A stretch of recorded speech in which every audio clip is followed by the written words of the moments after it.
রাত নির্জন গ্রামের পথে নিস্তব্ধতা বিরাজ করছে। রহমান মিয়া হাঁটছিলেন বাঁশবাগানের পাশ দিয়ে। চাঁদের আলোয় পথ দেখা গেলেও আশপাশ অন্ধকারে ঢাকা। হঠাৎ দূর থেকে এক মনোমুগ্ধকর বাঁশির সুর ভেসে এলো। রহমান মিয়া অবাক হয়ে থমকে দাঁড়ালেন। এত রাতে কে বাঁশি বাজাচ্ছে? কৌতূহলী হয়ে তিনি ধীরে ধীরে বাঁশবাগানের দিকে যাচ্ছেন। বনের মাঝে পৌঁছে তিনি দেখলেন একটি সাদা ছায়ামূর্তি বসে বাঁশি বাজাচ্ছে। বুকের ভেতর কাঁপন শুরু হলেও রহমান মিয়া জিজ্ঞেস করলেন, কে ওখানে? সঙ্গে সঙ্গে বাঁশির সুর থেমে গেল। ছায়ামূর্তিটি ধীরে ধীরে উঠে দাঁড়ালো এবং তার প্রকাশে মুখে এক অদ্ভুত হাসি ফুটে উঠল। রহমান মিয়া দেখলেন মূর্তিটির চোখ নেই, সে শুধু ফাঁকা চোখের গর্ত দিয়ে তাকে আছে।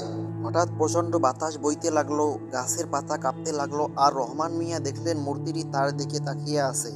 তিনি দৌড়ে পালানোর চেষ্টা করলেন, কিন্তু পা শক্ত হয়ে থেমে গেল। সেই রাতের পর থেকে রহমান মিয়াকে আর কেউ কখনো কোনোদিন দেখেনি এবং সেই বাঁশির সুর এখনও ভেসে আসেন।